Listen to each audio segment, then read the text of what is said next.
Alright, we're doing this Radioddity. I don't remember the name of the radio. Let's look at it. GS-5B. Just got it yesterday. Got it programmed. I'll go over the Bluetooth functionality of it first. It works out pretty good. Not great. Let's see if we can connect to it. We are connected. That connected very quickly, which is good. Then we'll go to the settings. So you see the screen in front of you. This is what you get whenever you're there, and it's really not that great if you compare this to other radios. So you see at the top, you got the current channel number is 0, and it says it's empty. It's not empty. The whole thing's programmed. It's got 80 channels in it. I just put in there. So let's try switching to channel 1. This is incorrect information. So it doesn't do a live update. So we're going to have to do a read. And hopefully through the art of editing, you won't see any of this. Or hear me saying this. Alright, so there we've done a read. Now we're up to date. You would think that it would do that automatically, but, it would be looking at the radio, not bringing the radio information into the phone. It's not true. So anyways, you see I got channel 5.2 programmed in as channel 0. And then here's the rest of your channels. Let's go to channel, say, 40. And that's just Christmas. That's here in Florida. We have a SARNet, statewide amateur radio network. And this particular tower is 1,100 feet high. It's in Christmas, Florida. Well, as you can imagine, 1,100 feet, it has a pretty good footprint. I'm 32 miles from it, and I can pretty much connect to this tower with any HT radio. Everybody always wants to know, how far can you talk on it? How far can you talk on it? Well, pretty much all HTs talk the same distance. It all depends on where you're standing. So in my video, you will not see a distance test. It's not going to happen. But let's just go through the functionality of the radio if you wanted to do a channel change.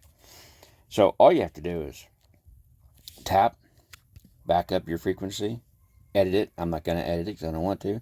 But you can see, you just back it up, type it in, you're good to go. Frequencies are the PL tones. It's simple drop down. I'm not going to change that either. You can have it scan. You can have your send allow. I'm not even sure what that really means.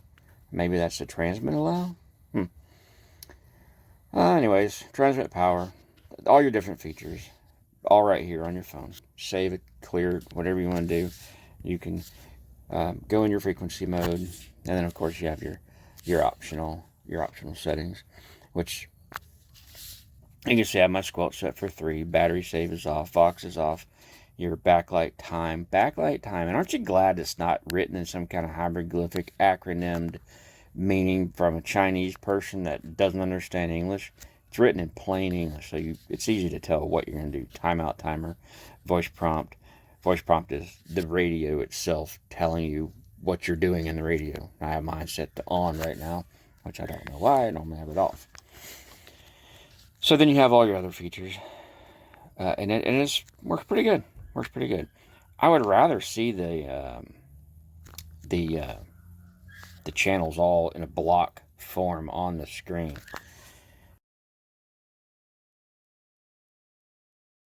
But anyways, here's your picture. Radiology welcome default character. But the thing about it is, I don't know where to change that picture, which, whatever. You can't. So, anyways, that's about it for the for this Bluetooth portion of the radio, and then we will come back and do the some radio functionality.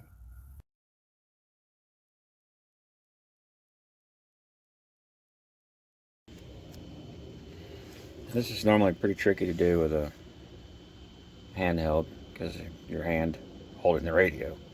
Most keyed up anyway. I know what frequency I'm on. And it looks like we have 6.4 watts with a SWR of 1.5. Not bad. Alright, so there's the radio. We'll turn it on. You notice in the Bluetooth segment, I changed it to the welcome screen. Welcome. Channel mode. It didn't change it. Why? I didn't hit save. But this is your typical screen of the radio. You notice that it says Okoi. That's my repeater. The radio is pretty standard operation. Your menus are in segments though, which is kind of nice. Instead of everything being in a just one single linear 1 through 50 whatever, like on a bow thing, you do have some different operations. So you can kind of fine tune and get into your settings a little bit more finite instead of just everything at one time. So your exit button does two things, and it's not a submenu or another line that tells you what it does. But your exit switches between your two bands, or your two lines of information. So that's what the exit. You just have to remember what it does. Menu frequency mode. Hold brings you into your VFO mode, and frequency hold brings you into there. I don't think exit hold has a hidden feature. It does not. Your star changes your bottom. It selects between whether you're seeing output or input. Okay. If you hold star, it locks the screen. Like I said, there's nothing that tells you what that does. Kind of a hidden thing. And then on your pound button, you can do your scan. Scanning stop. All right, so pretty basic. All the rest of the key functions are pretty much straightforward. They are what they are. Then on the left side of the radio, you have your flashlight, which one press turns on the flashlight. The second press turns on, they say SOS, but I don't believe it flashes SOS. It flashes red, white, and blue. Red, white, and blue. And if you hold it, it also flashes red, white, and blue with a tone. In the programming, you need to make sure that you set that tone to sight only, so you do not transmit whenever you press that button. And then you have two PTTs. You have your upper PTT, which is your upper band. You have your lower PTT, which is your lower band. I'm saying the word band, and I know that's wrong, but what I'm talking about is the lower line and the upper line. And then you have the third button, which is programmable. I believe one press is your FM radio, and then the long press, I had that long press set up, but I must have changed it. But there's a long press on that as well. And I think there was a long press on 0. Yes, there is. Long press on 0 gives you your voltage. So that's pretty cool. But that third button does have a long press, and I know what it is. You just didn't see it. Or maybe you saw it, and I didn't see it. But watch the little H up there next to the antenna sign. You can see I set long press for output. All right. Well, now that's the radio operation. Pretty straightforward. Don't ask me how far it talks. It talks just as far as every other radio, with the same output and the same antenna. Antenna, by the way, I love these diamond antennas. Absolutely love them. So that's it for the radio functionality. Unless you really want to see this, it does have a USB, I believe they call it a micro, and you do have to unscrew the battery compartment. It's IP66 rated, so you can take a bath with it or a shower, but you can't submerge it. Okay, let's get into the CPS, which I'm not a great big fan of. Alright, well, hopefully my microphone works adequate, and if not, well, turn the volume up. Alright, but here's what we're dealing with here. Here's the CPS for the Radioddity GS 5B. Looks pretty typical of every other CPS that you're going to use along this lines for this radio. So here's your different line. Here's all your frequencies that I've already got programmed in, and this is how easy it is. Just come over here. Now I will tell you, you cannot copy this. You cannot paste it. Just come down here to your vacant line. Notice this says text enabled. There is no option. You can't do anything. You cannot change it. So you come over here to your information, and you type in your frequency. And this is kind of nice. You can hit tab, and then it automatically populates your transmit frequency, which is nice. And then now you can use your keypad, and you can put in your tone. It duplicates the tone automatically for you, and then it tabs over to the next line. On the next line, you can come over here and you can put your offset in. There's no automatic offset. You have to type it in manually. And then you can tab over to your transmit CTSS and change it if there is a difference in the two. Typically there's not. And then you can go to your power settings. You can use your up and down arrow. So it keeps your hands off the mouse, which I enjoy because I think the keyboard's faster than the mouse. So then you have your wide and narrow, and you can up and down through that. You have your PTT ID, which I don't think anybody ever uses. You have your busy, which still I don't think anybody ever uses. Then you have your scan, add, or ignore, on and off, which is good because like your weather channels, you don't want to have your weather channel set to scan. You have your signal. I don't even know what that is, but it's different numbers. I don't need it. And then here's your information for your name.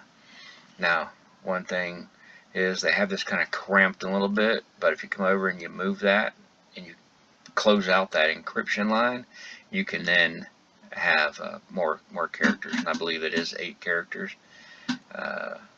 That's 4, 5, 6, 7, no, it's 10. So you can have 10 characters, I believe. Let's find out. 9. Whoops, nope, I got 2 1s. 1, 2, 3, 4, 5, 6, 7, 8, 9. So yes, you can have 10 characters, which is good. Better than the freaking Valve thing, 6, whatever they limit you to. So anyways, this is as simple as it gets. If you delete that one and tab, it deletes all the rest of the line, which is kind of nice. The only other information is your weather channels. I add those to every radio I ever get. So then you have your optional features. And in your optional features, you have your timeout, squelch, voice operation, the voice operation delay, backlight. Backlight is very generous, all the way up to a minute, which is nice, 3 minutes, or you can set it for bright, which I would imagine is on all the time. Work mode is channel mode, but you do not have this choice of selecting how it operates. In other words, it doesn't go to the channel you want it, a default channel, whenever you go between on and off. You have your scan mode, battery save mode, all typical stuff of just normal everyday radios. And then here's your selection for that third key on the left hand side of the radio. The short is FM, the long is transmit. And then there's the mic gain is on 4. So far the people I've talked to say the mic is pretty good. And then again, here's this picture selection, but I don't know how you add pictures into it. There's no selection for it. And then you have this encryption. I haven't played with that yet, but I'm kind of interested. But I think if you start encrypting stuff, you're not going to be able to hear unless you're on another radio of the same manufacturer. So that's my belief. That's pretty much it. CPS, excuse me. They're all basically the same. To communicate, obviously you have to set your COM port. It also shows your COM port down here, which is nice. Frequencies, this radio is wide open, so I'm pretty sure it doesn't follow any of the FCC rules. and then your read and write.